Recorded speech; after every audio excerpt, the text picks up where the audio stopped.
ಎಲ್ಲರಿಗೂ ಜನನಿ ಅಡುಗೆ ಚಾನಲ್ಗೆ ಸ್ವಾಗತ. ಇವತ್ತು ನಾನು ಪುಂಡಿ ಸೊಪ್ಪಿನ ಪಲ್ಯನ ಮಾಡ್ತಾಯಿದ್ದೀನಿ.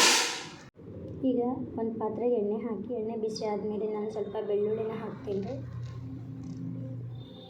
ಈಗ ನಾನು ಶುಂಠಿ, ಕರಿಬೇವು, ಕೊತ್ತಂಬರಿ, ಜೀರಿಗೆ ಹಾಕಿ ಮೆಣಸಿನ್ಕಾಯಿ ಹಾಕಿ ಪೇಸ್ಟ್ ಮಾಡಿ ಇಟ್ಕೊಂಡಿದ್ದೀನಿ ರೀ. ಅದನ್ನ ಇದಕ್ಕೆ ಸೇರಿಸ್ತೀನಿ ರೀ.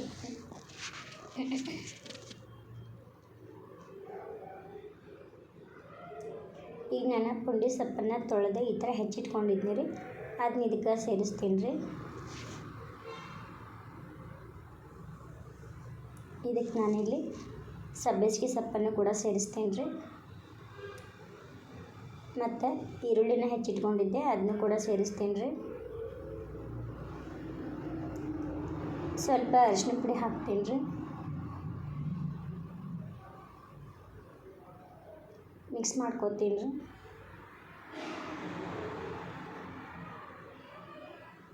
ಈ ಸೊಪ್ಪೆಲ್ಲ ಚೆಂದಂಗೆ ಬೇಯಬೇಕು ರೀ.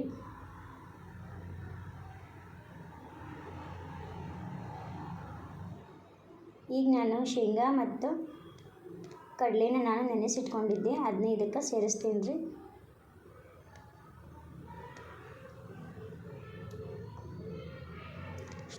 ನಾನಿಲ್ಲಿ ಕೆಲವು ಕಾಳುಗಳನ್ನು ನಾನು ಬೇಯಿಸಿಟ್ಕೊಂಡಿದ್ದೀನಿ ರೀ. ಹೆಸರು ಕಾಳು, ತೊಗರಿಬೇಳೆ ಅದನ್ನೆಲ್ಲ ನಾನು ಅಲಸಂದಿ ಕಾಳು ಅಷ್ಟು ಬೇಯಿಸಿಟ್ಕೊಂಡಿದ್ದೆ. ನೀವು ಯಾವುದಾದ್ರೂ ಕಾಳನ್ನು ಹಾಕ್ಬೋದು. ಇದಕ್ಕೆ ನಾನು ಈ ಕಾಳನ್ನು ಬೇಯಿಸಿಟ್ಕೊಂಡಿದ್ದೆ.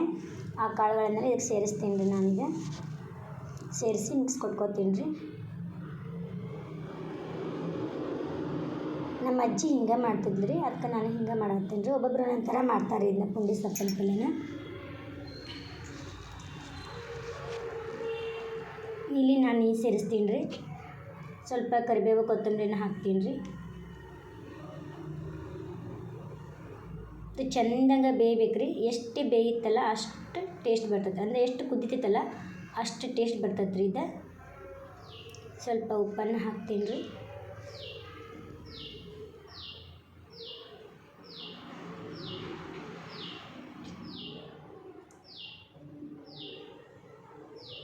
ಇದಕ್ಕೆ ಸ್ವಲ್ಪ ನಾನಿಲ್ಲಿ ಹಿಂಗನ್ನು ಹಾಕ್ತೀನಿ ರೀ. ಇದು ಆಪ್ಷನಲ್ಲು, ನೀವು ಹಾಕಿದರೂ ಹಾಕ್ಬೋದು, ಸ್ಕಿಪ್ ಆದರೂ ಮಾಡ್ಬೋದು.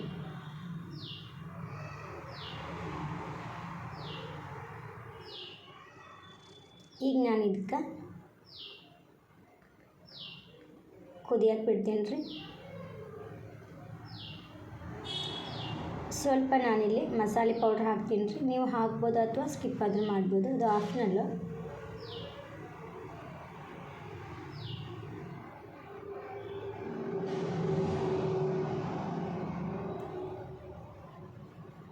ಇದು ಪುಂಡಿ ಸೊಪ್ಪು ಹುಳಿ ಇರ್ತೈತಲ್ಲ ರೀ, ಅದಕ್ಕೆ ನಾನು ಸ್ವಲ್ಪ ಇದಕ್ಕೆ ಬೆಲ್ಲನೂ ಕೂಡ ಹಾಕ್ತೀನಿ ರೀ. ಈಗ ಇದಕ್ಕೆ ಕುದಿಲ್ರಿ ಚೆಂದಂಗೆ.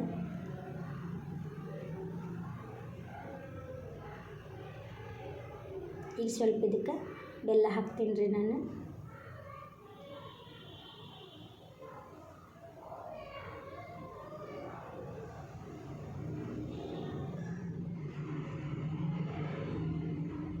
ಪಲ್ಯ ಕುದಿಯಾಕತ್ತೈತೆ ರೀ. ನೋಡಿರಿ ಎಷ್ಟು ಚೆಂದ ಬಂದೈತಿ ಪಲ್ಯ.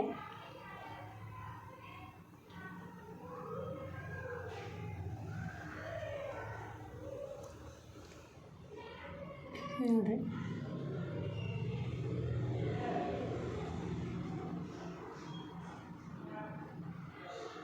ಇದು ನಾನೀಗ ಒಂದು ಪ್ಲೇಟಿಗೆ ಹಾಕಿ ತೋರಿಸ್ತೀನಿ. ನೋಡಿರಿ ಬಿಸಿ ರೊಟ್ಟಿಗೆ ಎಷ್ಟು ಚಲೋ ಇರ್ತೈತೆ ಅಂದ್ರೆ ಇದು ಪಲ್ಯ. 2 ರೊಟ್ಟಿ ತಿನ್ನಲಿ 4 ರೊಟ್ಟಿ ತಿಂತಾರೆ ರೀ, ಅಷ್ಟು ರುಚಿ ಇರ್ತೈತೆ ರೀ ಇದು ಪುಂಡಿ ಸೊಪ್ಪಿನ ಪಲ್ಯ.